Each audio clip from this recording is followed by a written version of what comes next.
Hello， 我係 Information 教中文嘅 Miss Maggie 老師。咁今日想同大家做一做是否無從判斷嘅一啲題目。咁大家首先用少少時間睇一睇呢一段文章先。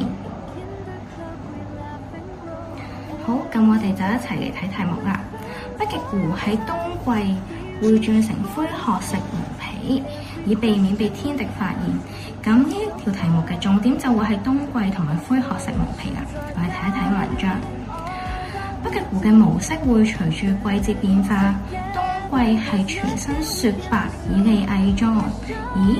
冬季嘅時候係全身雪白而唔係灰褐色毛皮喎，所以呢一個重點就係錯誤㗎啦。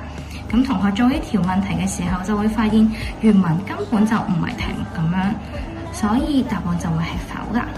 而我哋再嚟睇下第二題題目，所有哺乳類動物嘅毛色都會隨住季節變化。呢一題嘅重點咧就會擺喺所有哺乳類動物啦。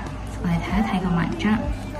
北極狐係一種哺乳類動物，而佢嘅毛色會隨住季節變化。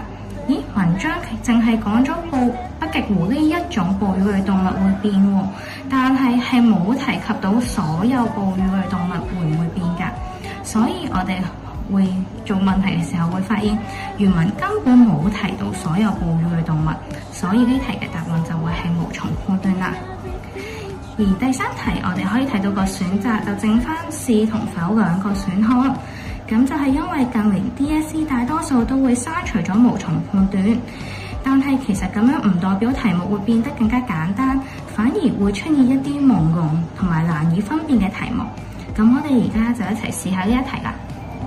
北極狐目前全球數量只剩低1萬隻，被列為瀕危物種。咁呢度就有兩個重點啦。我哋睇翻文章，目前全球數量約1萬隻，咦，同題目前半段係一樣嘅喎，所以第一個重點就會係正確嘅。而睇下第二個重點啦，瀕危等級暫列無危啊，即係話佢而家其實係冇危險嘅，仲唔係瀕危等級，所以咧被列為瀕危物種呢個重點就係錯誤嘅。我哋睇到呢條題目前半部分係正確，但係我哋都唔可以忽略後半部分係同原文唔相符嘅，所以答案都會係否啦。